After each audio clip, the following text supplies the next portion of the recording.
So today we're diving deep into the secrets of growth and independence. Now, at some stage, you decided to start your own practice, to join the financial planning profession, and probably to start your own independent financial planning business.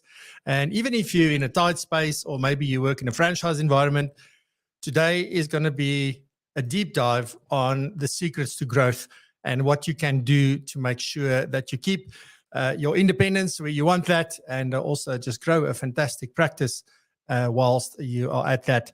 And we're really looking forward to this. So if you want to join us on this journey, please stick around. We've got a few things coming up.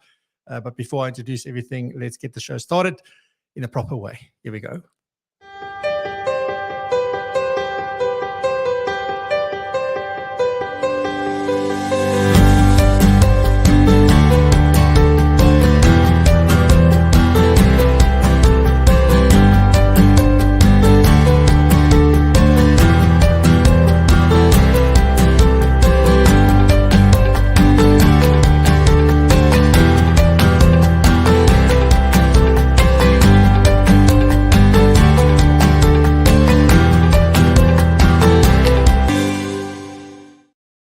Good morning, good morning, good morning. Welcome back. This is episode 8, I believe, of season 4. Can you believe? I don't even 200 and how many episode we have today, but I'm really grateful to be here. If you're watching the recording, welcome as well. Thank you very much for joining us. Just maybe a brief introduction if this is the first time that you are watching. This is a complete show that is focused on financial planners, financial advisors, and everybody who works in the financial planning profession and industry and whatever we want to call this today. But what we do here is that we talk about great things that will help you build a sustainable and a very satisfactory business whilst you're at it, whilst focusing on the right stuff. Yesterday, I put out a quote that I was saying, you do the right thing for the right reason, and with the right intention, everything else follows. And it's definitely something that I believe in quite strongly. And this is what we do here at PROpulsion Live. So a warm welcome. Thank you for joining us. I'm not going to do 2 brief introductions this morning because we've got loads to get through today. I've got a big episode coming up. So obviously today talking about this whole thing about the consolidation in the IFA market, where IFAs are closing down their small businesses, their small practices, and joining larger firms. But there's more to it than that. And I want to talk a little bit about that.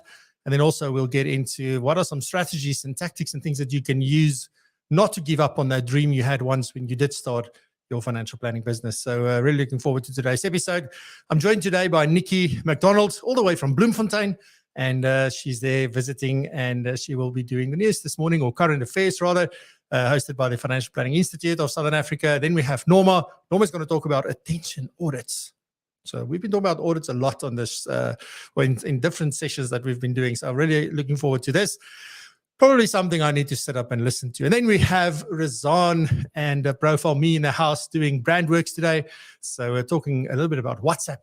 And I've got some cool announcements this morning. You can win coffee this morning again. So really, really awesome. And then I'm going to get into the featured topic. Right. So without any further ado, let me say just a very quick good morning. There's so many people in the house already. Thank you so much for joining us live. It means the world.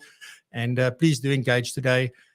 Today, whatever you comment, you will be entered into the coffee draw. No special hashtag today. All you need to do is comment. So that's it. Righty. So Albert, good morning. We've got Albert was in first, it seems. Nkosana, good morning. Welcome. We've got Kobus Lane. Good morning. Nice to see you this morning. Garinal, good morning.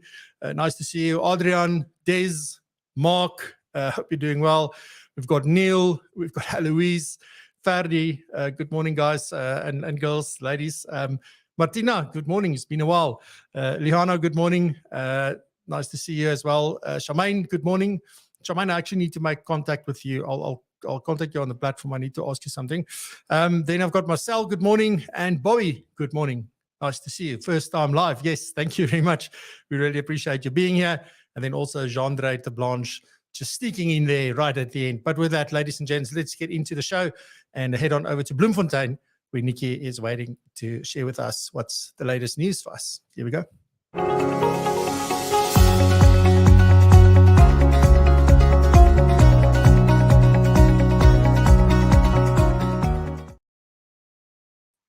Well, good morning, everybody, from Bloemfontein, where we try to lure UFS students over to the dark side yesterday by introducing financial planning as a career to them. And I've decided to visit all my family staying in Bloem for the weekend. So we've got three stories in the current affairs this morning. The first one is that the quarterly consumer confidence index came out this week, and that measures the mood of consumers in South Africa. That dropped to minus 23 for the first quarter of 2023. South Africa's electricity supply woes and the deepening cost of living concerns has sent consumer confidence plunging to levels last seen in the third quarter of 2020, during a time when economic activity was stalled by COVID-19 lockdowns. This sharp decline in confidence in the first quarter follows the CCI showing a recovery in the previous quarter when the index bounced back to -8 from -20, and now we're sitting on -23. So that does not bode well, but I think we all can confirm that that might just be true. Then, in a court case that came out the last few days, which is quite interesting, a woman who was married to a man who was 39 years his senior will not benefit from their community of property agreement, the Free State High Court has ordered. This woman instituted divorce proceedings against a husband whom she married in October 2019 in Kimberley. And they have a minor child who was born out of the relationship, but before the marriage in 2015. They then got married, and at a divorce, the woman sought an order to divide the joint estate um, in community of property estate, which included his 5 million rand living annuity. Then in the court, this man said he built up his estate before they were married, and that even during its short duration, the woman did not contribute thereto. He said if her benefit was not forfeited, she would unduly benefit. Though the woman sought an order for the division of the joint estate, it was mostly focused on the 5 million rand living annuity, the court said, and there was scant mention of the three properties the man owned. So, upon a narrow consideration of this asset alone, it was established that the woman would benefit unduly by an equal division of this asset.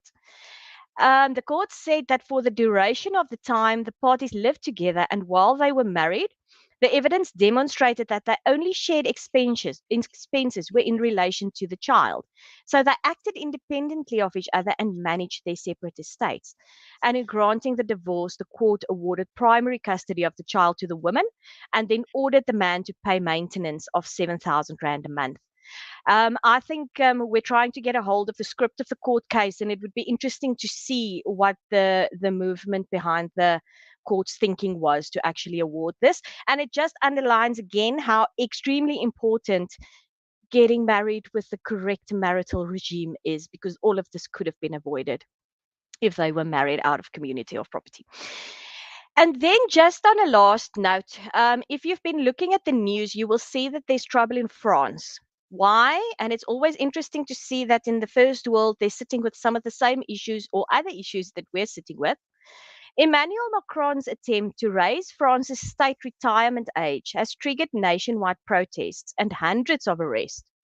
Roads have been blocked in Paris and other major cities, and rubbish is piling up on streets as workers refuse to walk or to they ref, refuse workers sorry refuse workers walk out over the pension reforms. So what is the problem? France's state retirement age is currently 62. That is much lower than many of its European neighbors. In the UK, it's 66. Germany and Italy is 67. And in Spain, it's 65. Now, the government invoked what they call Article 49.3. This allows it to push changes through National Assembly without a vote. Now, they want to increase the pension age to 64 instead of 62. But you also have to make a required number of contributions to share in the pension if you retire at age 64. So at age 67, you will be entitled to the full stage pension if you did contribute between 42 and 43 years, and this will be done gradually. But the unions are obviously not very impressed with what Macron is doing, and as in other countries like South Africa, they are now protesting this increase. fascinating to watch. And then, just on a last note, if you didn't know what to do this afternoon after work, remember that today is National Cocktail Day, and you can spoil yourself with one of those. And on that note, Francois, back to you.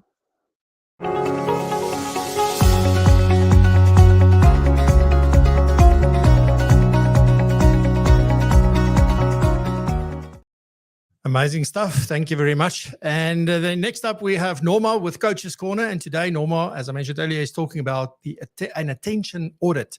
So looking forward to today's segment with Norma.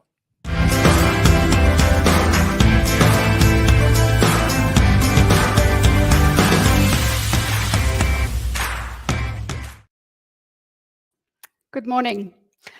My topic for today is attention audit. So I'm sure you have done life audits before. So life audit is us taking stock of our lives.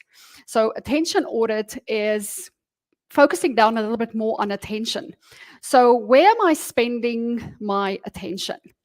So attention audit, I think, is a great thing to do because it gives us awareness. So once we write down all the places that our attention goes to, then we have it on paper and we can see it, and we're in a position to change what we don't like there. So if I take, for instance, where my attention was yesterday or this last week or the last month, I can clearly see that I don't have the results I want in my life right now.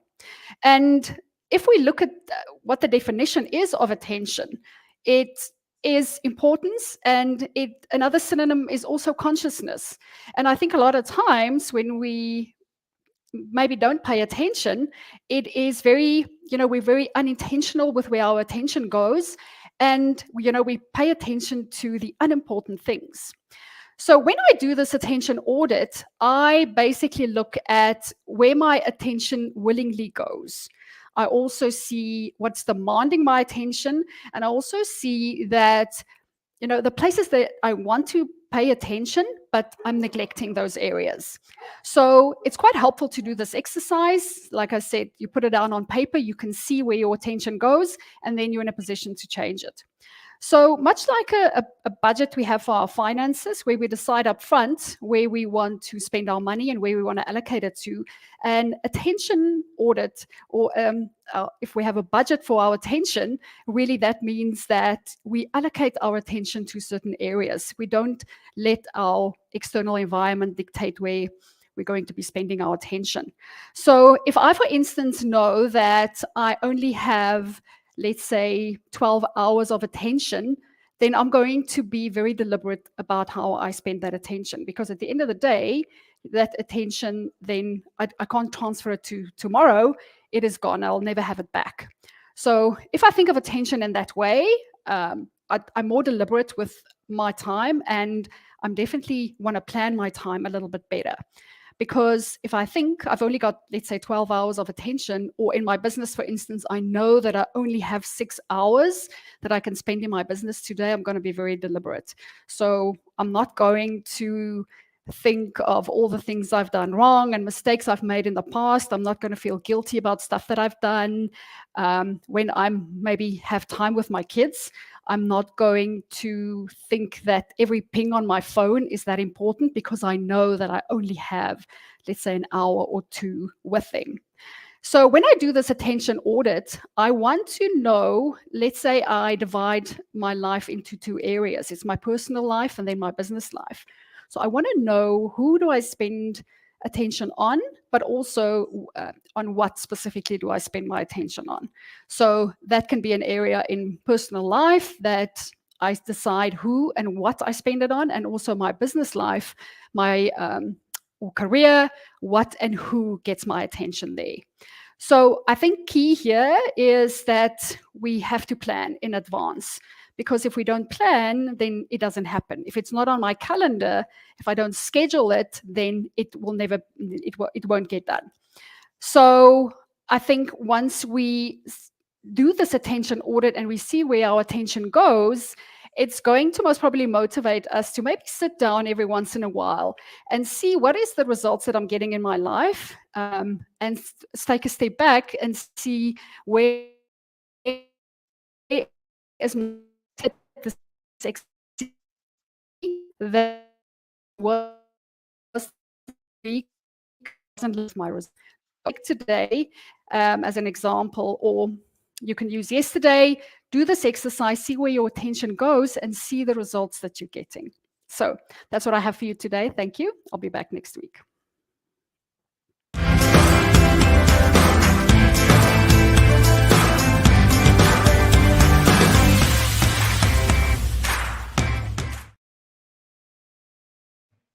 Thank you very much, Norma. And next up, we have Razan. And Razan is talking a little bit of quite some nifty things with regards to WhatsApp. And she's tackling a bit of a controversial topic this morning. And but we'll see how deep she goes with this. And we have an announcement about this as well a little bit later. But Razan, let's head on over to you and hear a little bit about WhatsApp this morning.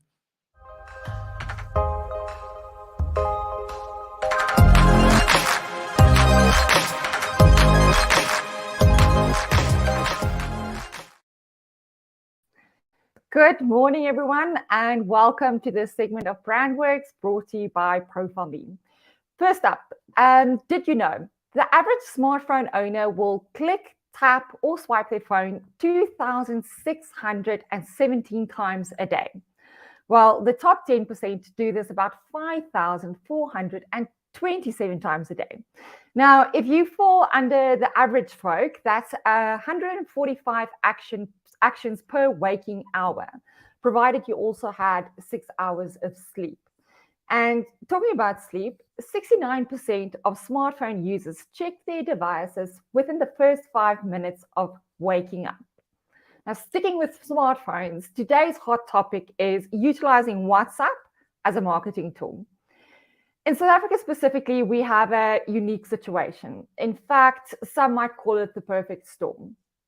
97% of the entire population, that's basically the whole population, owns a smartphone. We have the highest amount of daily time spent online in the world, 9.5 hours, highest in the world. We have the most engagement with financial service online globally. Also, again, first in the world on that.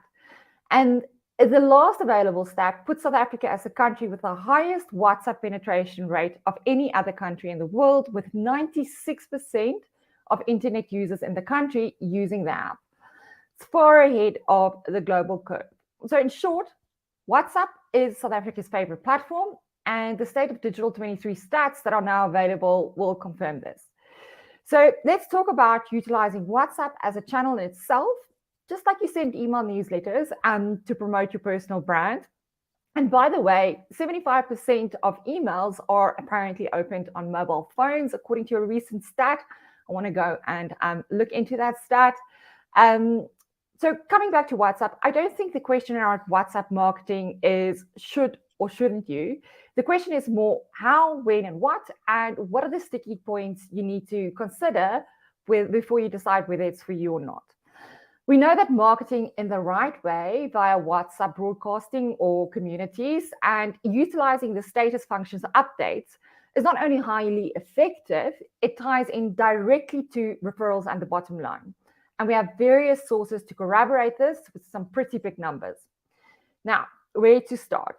WhatsApp for business versus WhatsApp for personal use, WhatsApp broadcasting versus admin-only groups or communities, and also what are the compliance issues to take into account.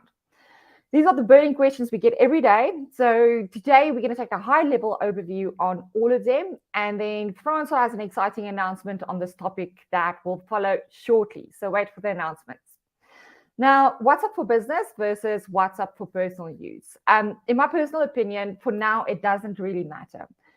Whilst WhatsApp for business comes with more features, it also comes with some restrictions and limitations that you might not like in the long run if you wanted to switch back to WhatsApp for personal use.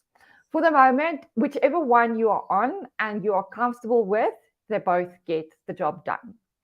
Now, the beauty of WhatsApp is that it's a tool that allows for a richer communication experience. You can compile multimedia, like images, videos, documents, web links, voice notes, which makes it a very an incredibly versatile marketing tool. Also, it's fast, it's free, and it's delivered to a device that everybody has on them for the majority of the day.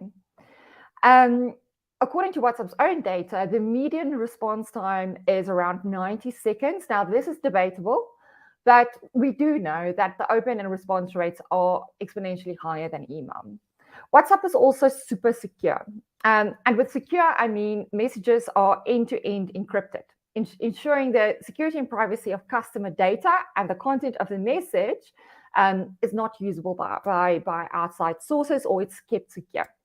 However, it does not mean WhatsApp is compliant within the rules by which the industry is governed. There are certain things you can do via WhatsApp as a financial advisor, and certain things you most certainly cannot. Like spamming, for instance.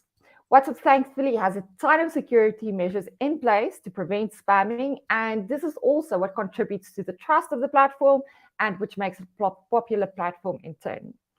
Now, whether you send a single message, a broadcast message, or a message in an admin-only group or community, WhatsApp is meant for closer person-to-person connections.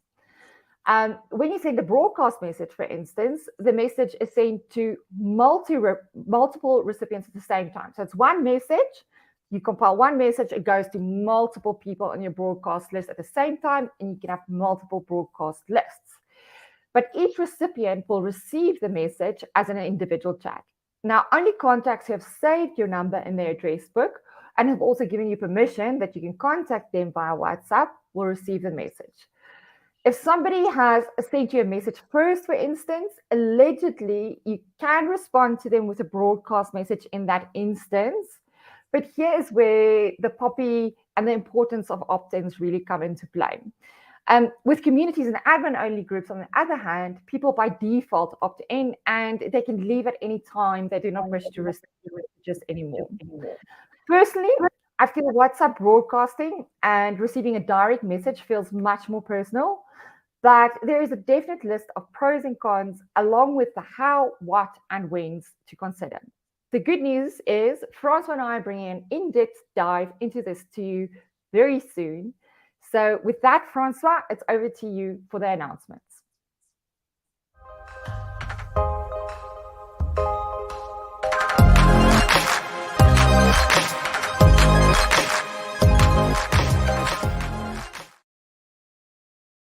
Thank you very much, Razan. That is always very helpful. You know, WhatsApp has been one of my core tools that we use. We definitely see, you know, even things like running speaker and influencer, for example, is so much easier. And yesterday I had a meeting with one of the participants who said to me, thank you for doing that, because it reminds me of I need to do X, Y, and Z, even though everything is available where it needs to be available. So definitely a very valuable tool from a reminder point of view, but definitely then also from a communicating value and communicating information point of view as well. Right, with that, let's get into today's quick announcements. They're really quick. Let's go.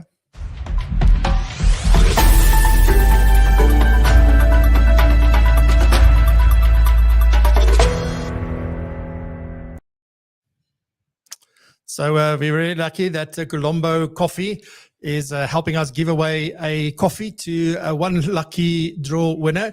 And all you need to do to be able to win that is to comment today. Doesn't matter what. There's no special hashtag today. As long as you comment. I saw a little bit earlier, there's already 25 people that have entered. And you didn't even know. So do that. But do please, I really want to encourage you to take part in today's discussion. The main topic is coming up now right after this. So please take part. Please share your thoughts and opinions, your experiences, anything that's maybe on your mind. Please share that in the comments. Let's stick to the topic of today. You're welcome to also connect with any of the people you see on here that you may know. So you're all welcome to have those conversations as well. But let's make use of the comments and chat and connect, because that is what we're all about. It's about building community. It's about building networks. And we want you to enjoy this and be part of what we do here. All right. So first off, let me do the quick announcement just for to touch on what Razan just shared with us. So we are doing a WhatsApp masterclass that will take a deep dive into using WhatsApp effectively as a financial planner or financial advisor in South Africa specifically. Obviously, there will be many takeaways for people in other areas. but we are going to focus primarily on our regulation and the restrictions and things that we need to know of, but also how to use WhatsApp effectively without, sort of putting people in a situation where they don't want to talk to you.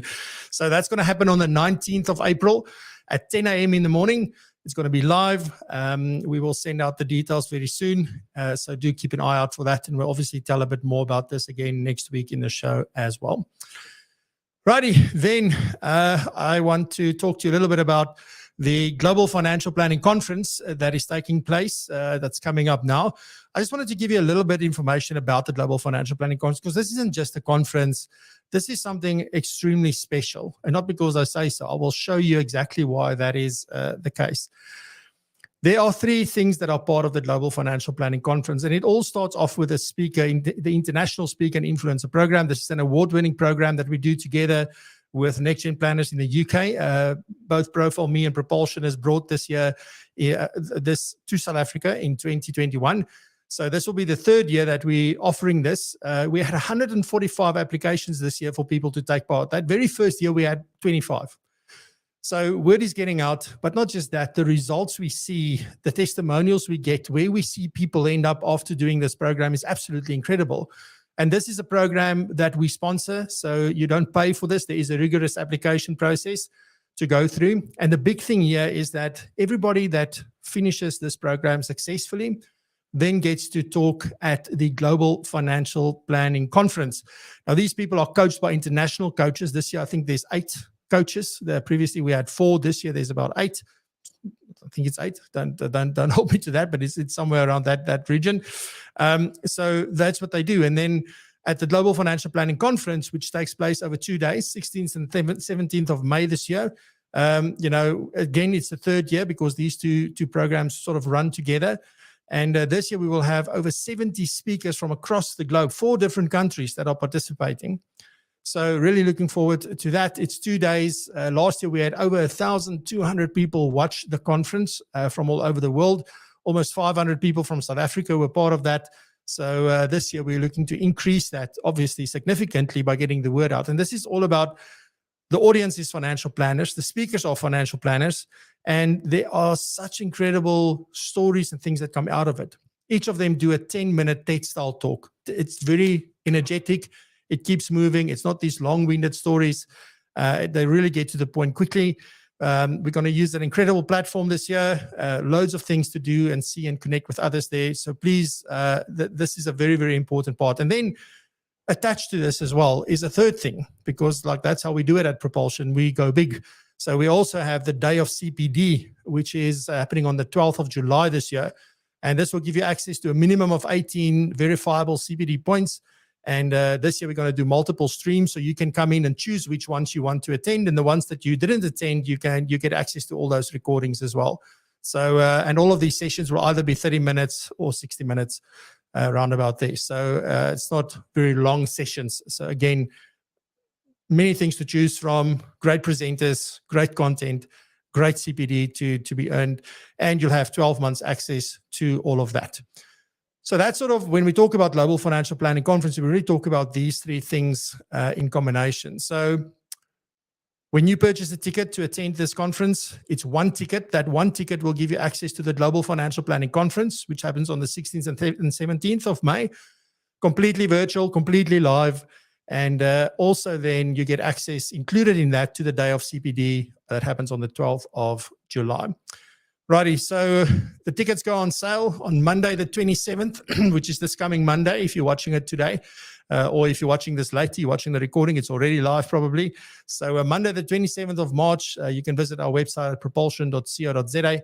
Tickets are 349 Rand a ticket. So we really want to ask you to please support us and support the people that have gone through this, because what they're doing, they're really paying it forward, and they're really helping us to raise the bar for the profession. And they are incredible. This year, really, every year, the quality just get better and better and better of the people who get into this program.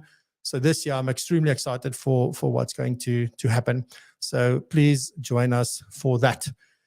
Then, right, so if you're getting value from this episode or all the other episodes that we've done, please hit that like button. It does help a lot. if you can hit the like button. And then also, if you have watched maybe a couple of episodes and you found value from this and you can see why we do this and how we do this, then please consider subscribing as well. This episode is sponsored by Amity Wealth. So a quick word from them and then we get into today's topic.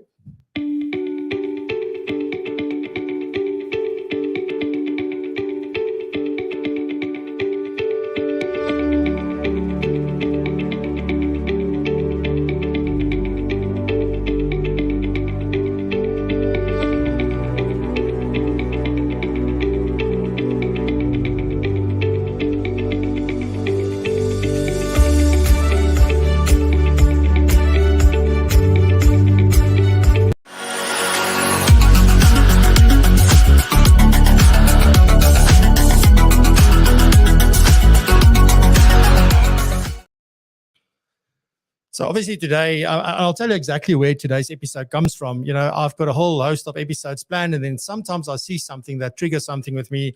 And I think now's the time to talk about all of this. Because way back in sort of 2019, I started making some predictions and things based on what I was seeing and conversations I was having at the time. And those things have just continued over time. And obviously you now start seeing these things coming true. And in fact, the stats that I want to show you comes from, there's a comparison between what things look like in 2014 and what they look like in 2022 to sort of substantiate this. And this is where everything was sort of triggered from for me, because it's an article that I saw somebody post or share on LinkedIn. And then I went to read the article, which was published by IFA News to Rianette and her team. The name of the author escapes me now in a moment. But I linked the article down below in the description, so you can go and read it for yourself, have a look at it. So this is not my article. It was written by them, but it's actually based on a press release that was done by 91. So 91 did some research and then did some further research and some delving, and then they wrote this press release, and then IFA News shared this with all of their readers and obviously then got out onto social media. So this is where this comes from. And just to maybe give you a quick indication before I just show you one or two things from the article, is that some of the things that we predicted or that I predicted back from 2019, and I saw the shift happening because there was a stage, I remember like for quite a number of years ago, where there was a massive outflow from people who were in independent back into Tide. So they went there because there were bonuses and their books got purchased, and there was also a lot of money in moving. But also, I think, one of the big reasons as well was that they got tired of all the regulation and got tired of all the admin and the things that they were responsible for and accountable for. It just got too much. And then there was this lucrative offer to join the Tide space. Now, that obviously was stopped, that practice. So you can still go there, but you can't be bought, basically. So you can't be remunerated for moving over there. And now what's going to happen over time is that I predicted that people are going to move out of Tide, not by the droves, but definitely there will be people that's going to get to a point where they will say, I'm not so sure if this is for me, and therefore I want to go independent. But whereas in the past good old days, when people left Tide, they started their own IFA business. They went and they started their small business, just them or maybe another partner, and maybe 1 or 2 or 3 or 5 staff, and they went off and they ran with that business. What I then said was going to happen is that they will move from Tide back to independent, but what's going to happen is they will join larger FSPs and existing FSPs over going to start. Although I must be honest, I had quite a few conversations with people recently that just started a brand new IFA practice, and a small one at that. There's maybe 1 person or 2 people in that. So, there's a dream, and there's a reason why somebody chooses, for example, being independent over being Tide or whatever the case may be, because it's horses for courses. But at the end of the day, you have this dream, you have this vision, you want to have your own business, you want to run everything, and then you do it. And then you get to a point where you go, geez, this is hard. This is difficult. There's all this regulation. It just keeps coming and keep coming. And then there's people who use fear to drive even more doubt into your mind, because there's COVID coming and there's this regulation coming and there's like these new things that you need to have in place. And I know 2 weeks ago, Lilani was sharing with us on the show about, your what was it called? Basically your data recovery processes, and to make sure that you have that contingency in place. And these are requirements that are required of all FSPs, regardless of your size. So there's more and more costs. There's all these things that are playing a role. And I can see a lot of IFAs are going like, I'm not so sure. And I know I had a bit of a controversial thumbnail probably for this episode. But the point was to show that at the moment, I think there's two sides to it. Some IFAs have the idea that, yes, it's so tough here, and then we have to go and join there if we want to make it. Some of them get to a point where they go, I've just had enough. I just want to be a financial planner. I don't want to run a business. I thought I did. I don't want to. Can I just focus on running a practice, see my clients, do the work that I love, and that's what they want to do. So that happens. And then there are people that are being told that, look, I mean, good luck to you out there. It's wilderness. It's getting tough. Costs are going up. And then the other thing that is obviously an issue is succession. Because we all know that we need to have succession plans in place. But nobody does it because nobody wants to let go. Nobody wants to, it's easy to say, oh, we have an agreement. But that's not what true succession is. So when it comes to true succession, nobody wants to do it. And then you get to a point where I'm not ready to let go, but I need to have a plan in place because maybe I want to retire. Maybe I'm getting sort of far down the line.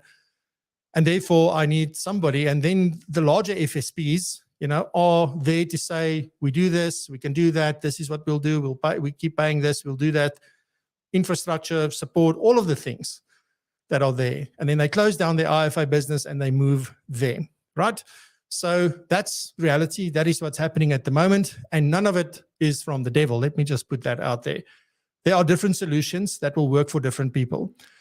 My main focus today is I want to focus a little bit on if that's not really what you want to do in your heart, you want to keep your business, you want to make it, you want to build your own little thing, then what are the tactics and things and strategies that you can employ in order to make sure that you are able to do that? A very interesting conversation with a friend of mine recently, because don't think that my business, because I don't have a practice, is sort of shielded from all of this. It's things that we deal with in our business as well, because we're also a small business. And there's loads of things that we're figuring out and loads of things that we're doing.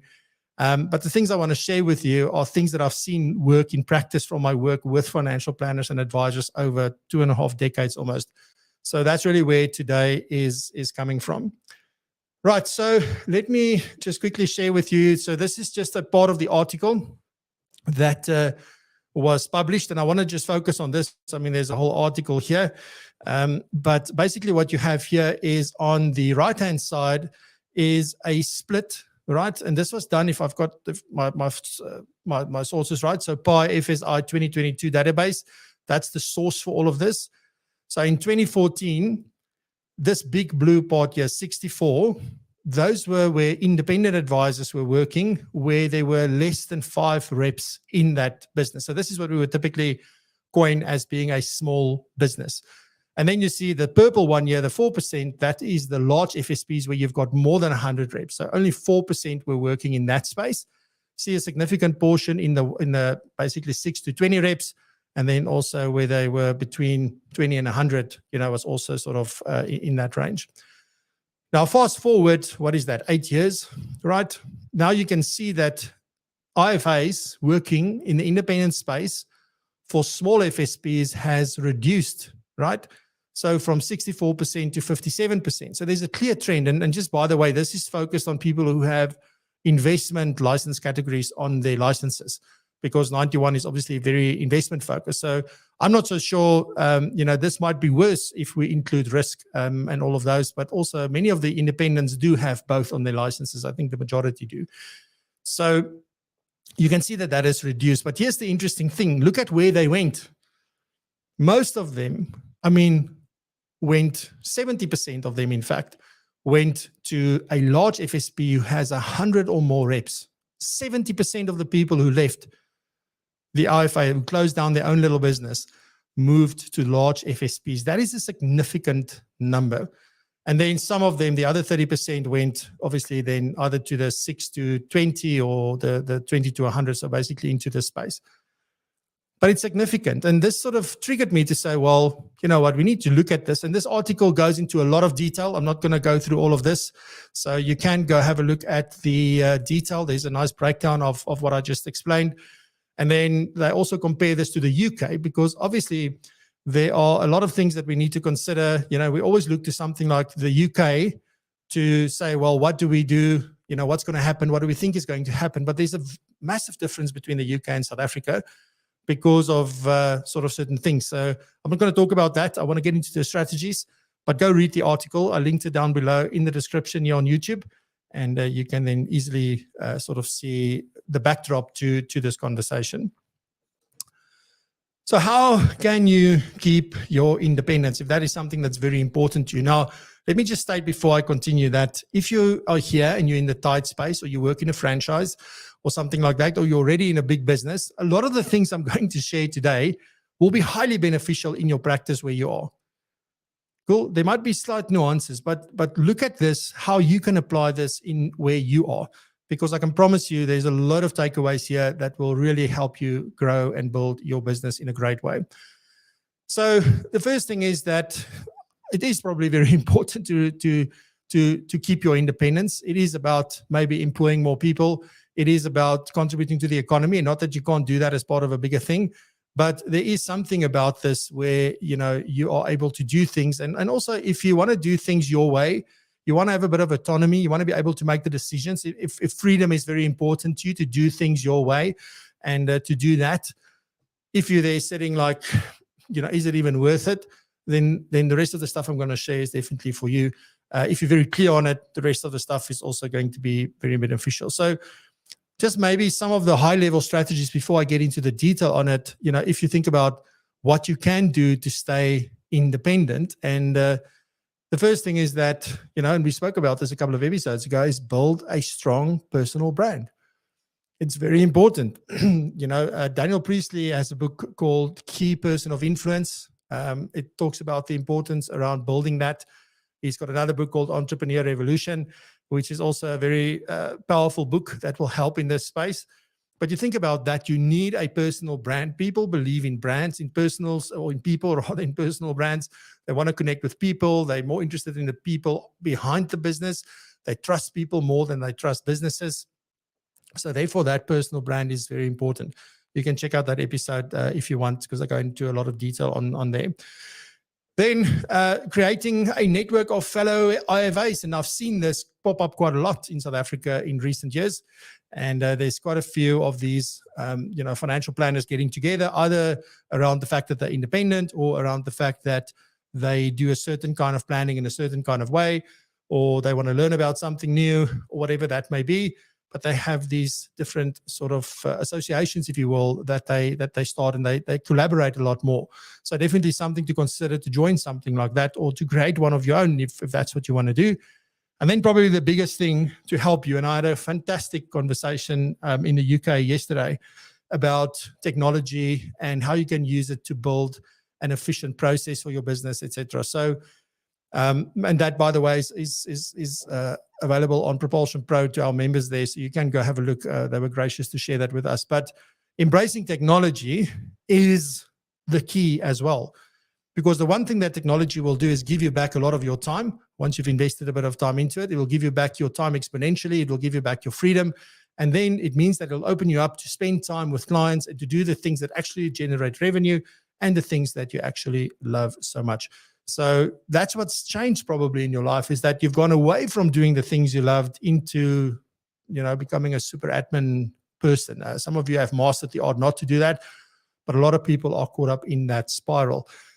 Then investing into your continuous professional development, not looking at how many CPD points can I get CPD points. That is way secondary to doing the right continuous professional development, something that's going to grow your skills, something that's going to make you more valuable, that will enable you to have conversations with clients that you haven't done before.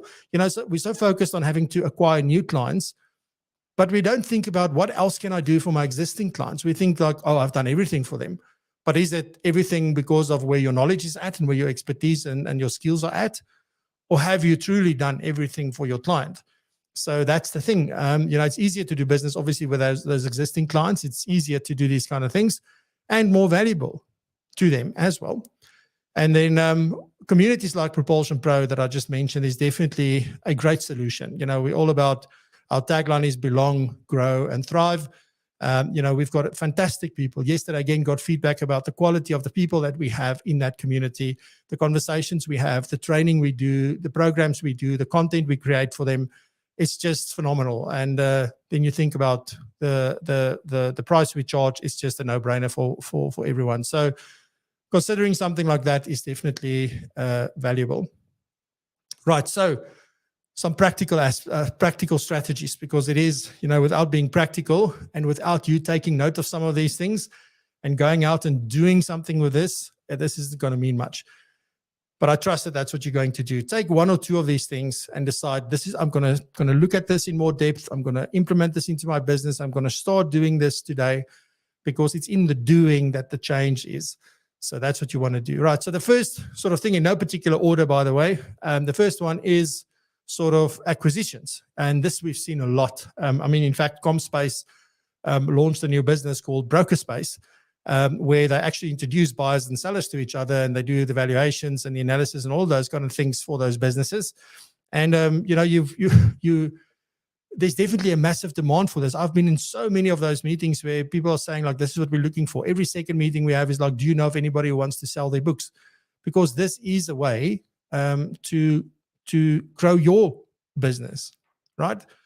But it's also not for everyone. So acquisitions are one of the strategies that you can follow to say, look, I'm going to buy businesses that are similar to mine. Or when we say acquisition, you might decide to enter new markets. So maybe you're not doing employee benefits, but you decide, now maybe I want to do employee benefits. Or maybe you're not into healthcare. Maybe you start getting into healthcare. Or you don't do risk at all. You only do investments. So there's all these different things that you can do. And most of these products, if not all of them today, will help you build a recurring income, because it's no more upfront commissions. You can go as and when. So those things are very important. So you just need to have a plan and a vision and know what you want to do.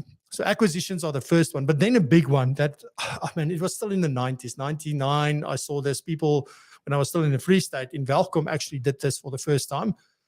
And I thought it was quite clever. I guess the challenge with this is personalities, finding the right partners, making sure that you get people or get together with people that have the similar vision and similar values and similar all of those good things to make sure that there's a great chance for this to work. And also, if I can give you one big advice on this specific strategy, is that build a relationship first. Don't just say, oh, here are three people who wants to, sort of do this. Build a relationship, take your time, and then sort of see if it will work. So what am I talking about? I'm talking about mergers. So this is where two or three, or it doesn't matter how many, but two or more IFA businesses or any other business comes together and they form one business. So they merge their businesses into one. So where are the benefits here? Well, the benefit is that you're not alone anymore. Secondly is that you now share a client base. Thirdly is you share back office. So often we sit with staff or with sort of things that we need to do and costs that are being duplicated, where we could pay for something once and two or three people can use it, versus now each person needed to do that on their own in their own business. So by combining the revenue, combining the expenses, you actually increase profitability most of the time. You need to do your homework, but mergers are definitely a big one that I think, maybe, you don't have to join the big boys. Maybe you can start your own little big boy business if you want. Again, it's not for everybody. You've got to make sure that you're up for it, and you've got to understand that your focus is also probably going to move away from financial planning and onto running the business, although you will have a lot more time, hopefully later on as you establish this, to be able to do financial planning more and more with your clients. Then the third one, this is also fantastic. There's so many businesses that do this, and they do it very well. And this is forming strategic partnerships. Now, what is a strategic partnership? What is the difference between a strategic partnership and a merger, right? So in a merger, everything comes together, it becomes one business. With strategic partnerships, it's different businesses that complement each other, that work together, and that can unlock value for the same client base. So you basically throw your clients into a pot, and each one focuses on their area of specialization, but the businesses stay separate. So I won't say you necessarily throw your clients literally into a pot and transfer them somewhere, but what you are doing is you're giving people access to your clients, and then together you service everybody's clients with your value proposition. So strategic partnerships are definitely a big one to do that as well. So think about things like tax and accounting, fiduciary sort of specialists. What else is there? Business coaching or business consulting, training even. So there's all these kind of things where businesses can really work together and to say, look, we work with all our clients together and we introduce each other, we work together, we trust each other, and we have one process. We sort of work in a similar vein. Then that's something that can work and does work very, very well. Then I guess the other option is always to focus more, because sometimes we tend to be very broad. We want to help everybody.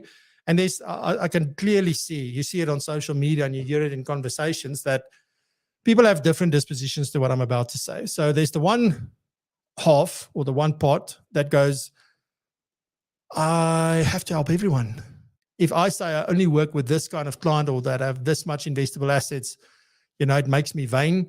It makes me maybe looks like I think I'm better than other people, etc. But it's only a strategy, right? Depending on the value proposition you have, because you will be limited with the value proposition you can give versus hyper-focusing or niching, whatever you want to call that. So to say, well, one of these two things might work for me or they may not. I always think about places like Amazon, Kalahari.net, remember Kalahari before it became Takealot.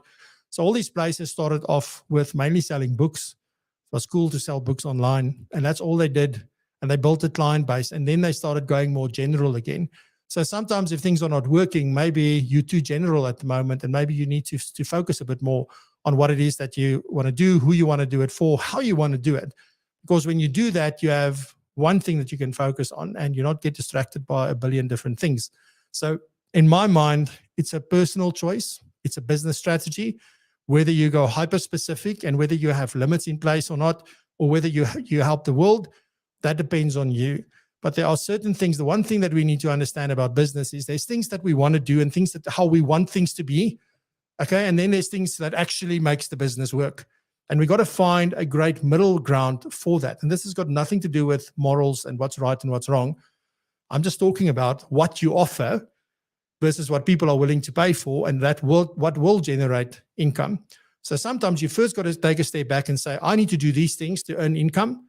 And then when I earn income, I can then reintroduce these things that I really want to do, because it's maybe just the way that I am. I just want to help everybody. We want to make things available for free, do a lot of pro bono work. But you can't do pro bono work if you don't have revenue in your business. It's just not going to work. All right. Then you need to close down and start an NPO or something like that. But it's definitely something to think about whether you should focus or not.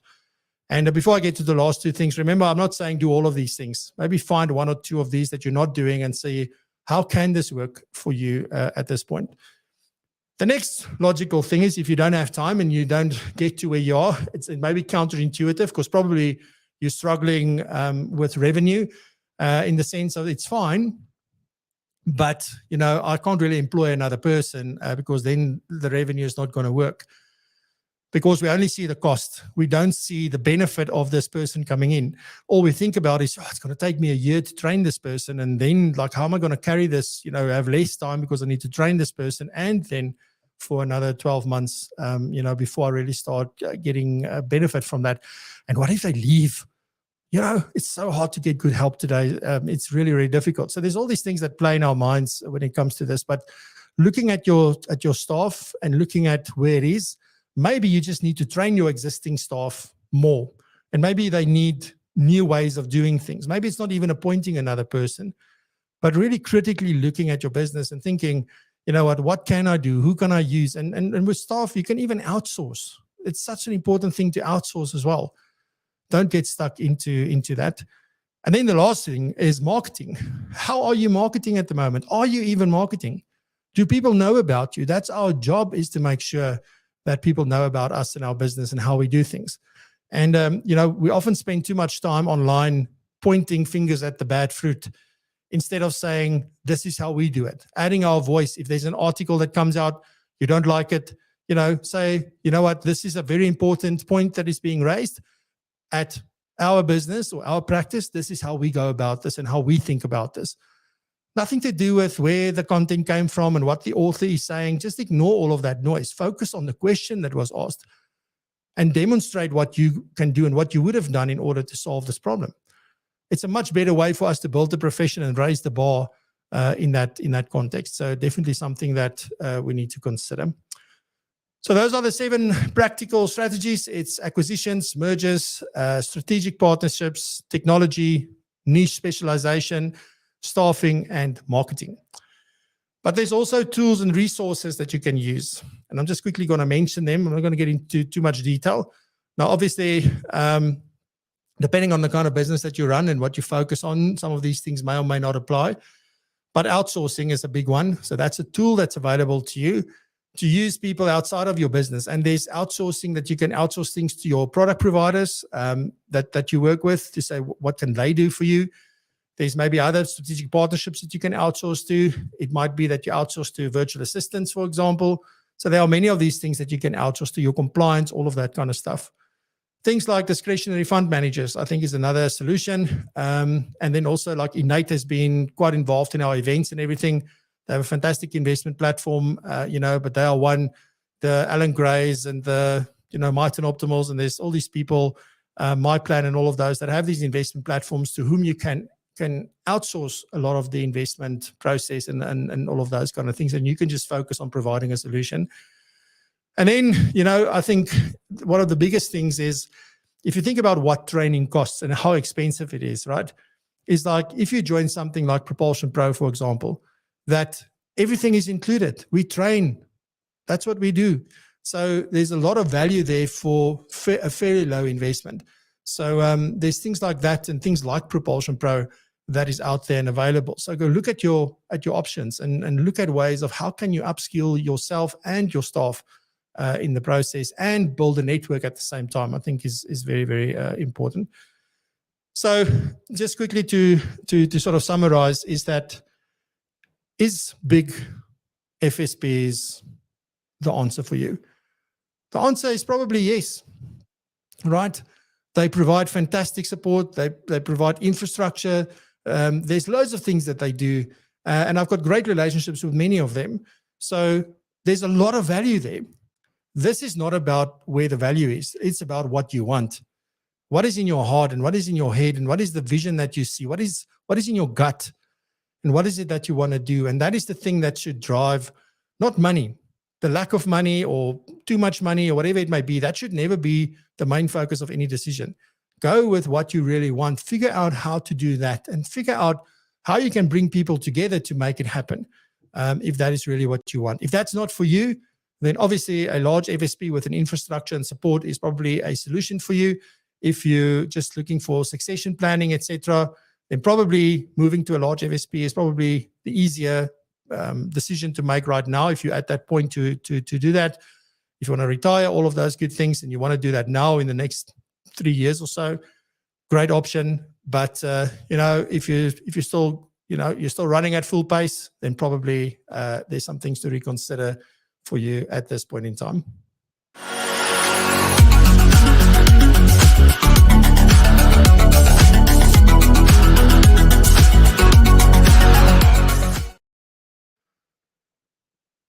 Alrighty, so let me just get this up on screen quickly. Let's do the lucky draw.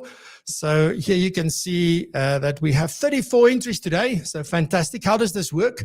Well, we draw your name and then I'll send you, well, if I've got your detail, I will send you a little video clip on WhatsApp with a link where you can go and fill in all your details because this coffee is being prepared just for you. So we grind it the way you want it. If you want beans, we give it to you. The roast you want, all of the kind of stuff that you need for the type of coffee you make. So if you use filter or you use plunger or you use a stovetop or, you have an espresso machine, whatever it may be, we will do it and deliver it in that way for you.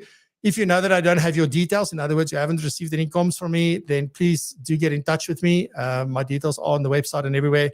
So let me know where, so I can send you the details. But with that, we've got 34 people. So if you still want to sneak in, do a quick comment. But otherwise, we're going to draw it quickly. And then we're at the end of today. Righty. So here we go. Let's see.